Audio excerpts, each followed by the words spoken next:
जिस भी किसी व्यक्ति के पास शिव पुराण पढ़ने का समय नहीं है वो शिव पुराण को सुन सकते हैं, उसे भी उतना ही फल मिलता है जितने पढ़ने वाले को। अब मैं पढ़ने जा रही हूँ 24वां अध्याय शिव पुराण का, सती शंका, मतलब सती जी को शंका कैसे हुआ। नारद जी ने कहा, हे ब्राह्मण, अब आप मुझे सती कीड़ा के हिमालय पर वास करने की बात सुनाइए। ब्रह्मा जी बोले, जब इस प्रकार वहाँ सती कीड़ा करते हुए शिव सती को बहुत दिन व्यतीत हो गए, तब सती ने अपने पति शंकर से वियोग हो गया। परंतु वियोग होता भी कैसे, जब शिव जी शब्द स्पर्श के समान अभिन्न है। फिर भी उन्होंने संसारी अनुसरण करते हुए सब कार्य किया। सहसा सती को यह भ्रम हो गया कि शिव जी ने मुझे त्याग दिया है। उन्होंने अपने पिता के यज्ञ में पति का अपमान होते देखकर अपना शरीर भस्म कर दिया। वहीं सती हिमालय के घर उत्पन्न हुई है, जहाँ उनका पार्वती नाम था। अपने तपोबल से शिव जी से विवाह कर लिया। सूत जी कहते हैं कि जब ब्रह्मा जी ने नारद से इस प्रकार कहा, तब नारद जी और भी दृढ़ता से शिव भगवान की उत्तम चरित्र पूछने लगे। उन्होंने पूछा, हे तात, शिव जी ने अपनी प्रिया को क्यों त्याग दिया था? इसमें तो मुझे आश्चर्य है। शंकर जी का अपने पुत्र दक्ष के यज्ञ में कैसा अपमान हुआ, जिसके कारण सती ने पिता के घर जाकर अपना प्राण विसर्जित किया। फिर शिव जी ने क्या किया, इन सब कथाओं को मुझे सुनाइए। ब्रह्मा जी बोले कि मेरे बुद्धिमान पुत्र नारद, अब मुनियों सहित प्रेम पूर्वक शिव जी का चरित्र सुनो। पर ब्रह्मा शंकर को प्रणाम कर मैं उनका चरित्र कहता हूँ। यह उन्हीं शंकर की कृपा है जो बड़े लीलाधारी तथा स्वतंत्र और निर्विकारी हैं। सती जी भी ऐसी ही हैं। जब एक समय लीलाधारी शंकर जी सती के साथ नंदीश्वर पर बैठे हुए त्रिलोक भ्रमण कर रहे थे, तो दंडवत वन में पहुंचने पर उन्होंने सती को वहां की वह भूमि दिखलाई जहां पर रावण भगवती सीता को हरण कर ले गया था, और भगवान राम सीता के वियोग में लताओं और वृक्षों से भी उनका परिचय पूछते हुए सीता का पता लगा रहे थे। उन्होंने पत्नी वियोग की व्याकुलता का अंत न था, तब सती को यह सब बतलाकर देवाधिदेव शंकर जी वहां आगे बढ़े, तो उन्होंने भाई लक्ष्मण के साथ सीता जी को खोजते हुए भगवान राम दिखलाई पड़े। वे भी उसी प्रकार विरही थे। तब उन्हें देखकर शंकर जी ने दूसरे मार्ग में जाकर आगे से प्रणाम किया और प्रसन्नता से जय शब्द कहकर श्री रामचंद्र जी को अपना दर्शन दिया। यह देखकर जगत को मोहने वाले सती शिव जी की माया से मोहित हो गई और उन्हें मुस्कुराते हुए शिव जी से कहा कि हे परमेश्वर, आप तो सब देवताओं के परगाम और सर्वोच्च हैं, फिर भी मनुष्य की तरह वन में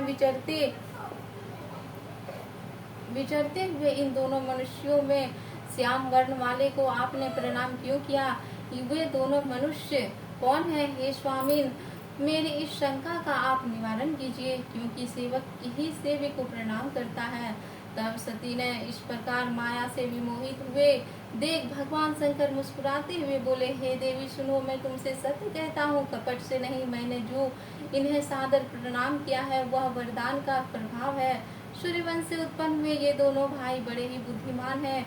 वे दशरथ के पुत्र हैं, राम और लक्ष्मण इसका नाम है। गोरे रंग के छोटे भाई लक्ष्मण हैं और शेष जी के अवतार हैं। बड़े का नाम राम है, यह बड़े ही शांत और विष्णु के साक्षात अवतार हैं।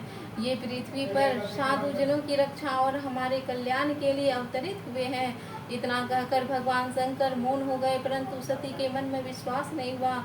शिव जी की बलवती माया से संसार को मोहित कर रही थी। तब सती ने अविश्वासी चित्त को देखकर भगवान शिव ने कहा कि हे देवी, यदि तुमको मेरे वचनों पर विश्वास नहीं है तो जाकर अपनी बुद्धि से राम की परीक्षा करो। हे प्रिय, जैसा तुम्हारा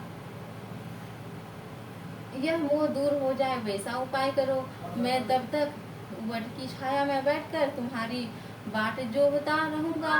तब जब तक कि तुम परीक्षा करोगी। फिर तो शिव जी की आज्ञा पाते ही सती जी राम जी की परीक्षा करने चली। वहां जाकर विचारने लगी, किस प्रकार परीक्षा लूं। उन्होंने सोचा कि मैं सीता का रूप धारण कर राम के समीप जाऊं तो यदि राम साक्षात विष्णु के अवतार होंगे तो मुझे पहचान लेंगे, अन्यथा नहीं। वह सीता का रूप धारण कर परीक्षा लेने के लिए राम के पास गई।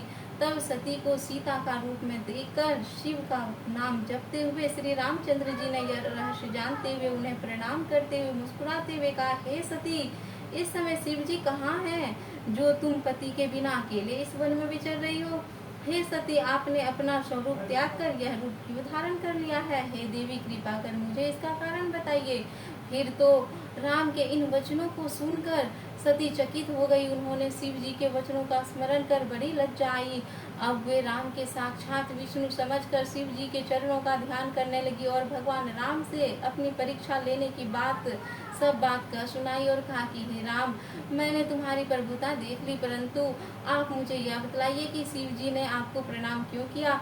इसकी मुझे शंका है, आप सच सच बतलाकर मेरा संदेह दूर कीजिए। सती के ये वचन सुनकर राम के नेत्र हर्ष से प्रफुल्लित हो गए। उन्होंने हृदय में अपने स्वामी शिव जी का स्मरण किया। उनके हृदय में इस प्रकार प्रेम उत्पन्न हो गया। सती जी ने नहीं कहा, इसीलिए भगवान राम शिव जी के पास नहीं गए और शिव जी का यशोगान करते हुए सती से बोले। इति श्री शिव महापुराण द्वितीय सती खंड का 24वां अध्याय 25वां अध्याय में दिया गया है। शिव जी का सती से वियोग कैसे होता है, इसका वर्णन किया गया है। आगे हम इसकी कथा पढ़ेंगे।